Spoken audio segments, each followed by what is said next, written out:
I haven't done much in the top viewport yet. If I look at my daisy, I can see that it's got these really big striations through the center of the petal. And I've got these 3 beautiful edge loops that I can use to start making those.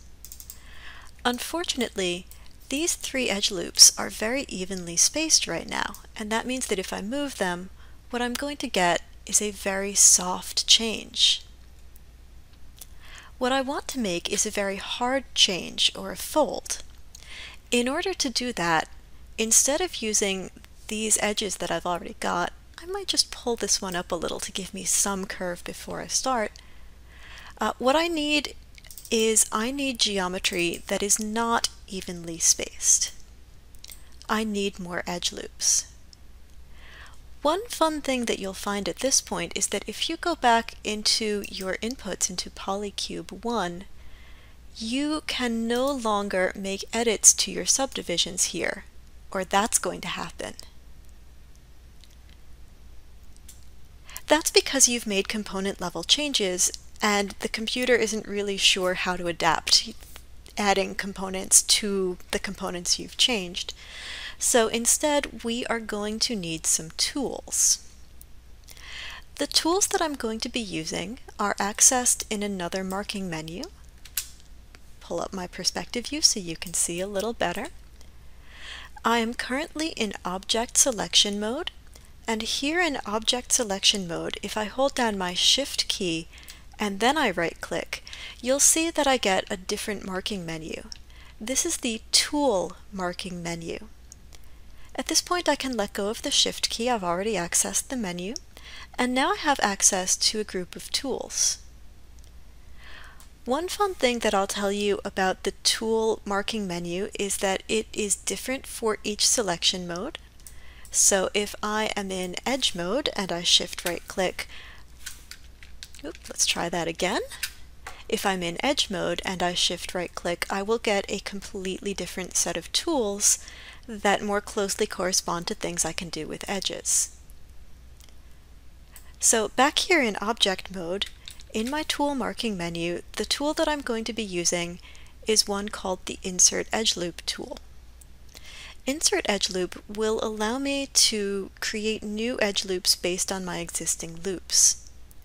It's a fun tool. Once I start it running, you see that I get this weird wireframe shape around my model. That's because I'm in 3 mode. If I go back to 1 mode, you'll see that that's where my edges actually are. With the Insert Edge Loop tool running, I can click and drag on any given edge. I'm going to click on this horizontal edge here, and as I drag, what Maya is going to do is it's going to put up this little green dotted line. The little green dotted line is where my new edge loop will go when I release my mouse. So I'm just dragging along this edge. You see that the edge Maya will insert is perpendicular to the edge I clicked on. So because I wanted a vertical edge, I clicked on a horizontal edge. I'll put this right in here close to the central edge loop, and then when I let go with my mouse, that edge loop is placed. If I go back to 3 mode, you'll see there it is. I find the display a little confusing there, so I'll go back to 1. I'm going to put another edge loop in along that central edge. The Insert Edge Loop tool keeps running until cancelled, and to cancel it, I can press Q for select, W for move, E for rotate, or R for scale. I'll press Q for the moment. Now when I move back into 3, you can see my new edges and how they've been inserted.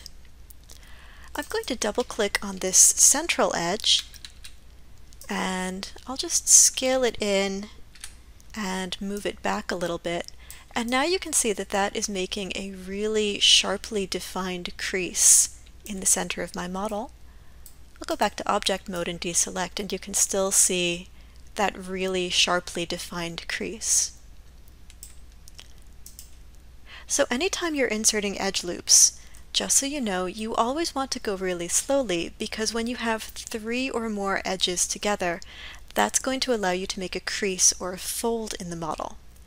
It can also make your model very difficult to edit, so you do want to go slowly. The tool that I used here is in my Shift right click menu, and it is the Insert Edge Loop tool. If you're looking for a more symmetric way to put edge loops in, you can also use the Multi-Cut tool. With Multi-Cut, you can split existing edges. If you hold down the Control key, you can insert an edge loop. In this case, I'm not clicking down on anything, I'm just hovering my mouse over places where I might want to put an edge loop. If I also hold down the Shift key, Insert Edge Loop will allow me to snap in 10% increments, which will give me a lot of precision and control over where my edge loops go.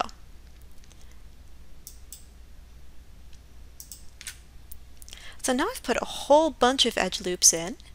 Again, I'm going to press Q to move into selection mode. I'll go to Edge Select. I'm going to take these 2 edges here, and with my Move tool, I'll just move them back a little bit. When I go back to Object mode, you'll see that that will give me all of the creases that I need to form my daisy petal. That completes the modeling of the daisy petal, and again, feel free to watch this video as many times as you need. It may be more than once, it may be more than twice. Take your time, go through it, figure out how to really use that Shift right click menu. And whether you like the Insert Edge Loop tool or the Multi-Cut tool is entirely up to you, but try these 2 tools out and try adding a few edges to your flower petal to give it a lot of definition and shape. In my next video, I will start the process of taking this petal and turning it into a whole flower.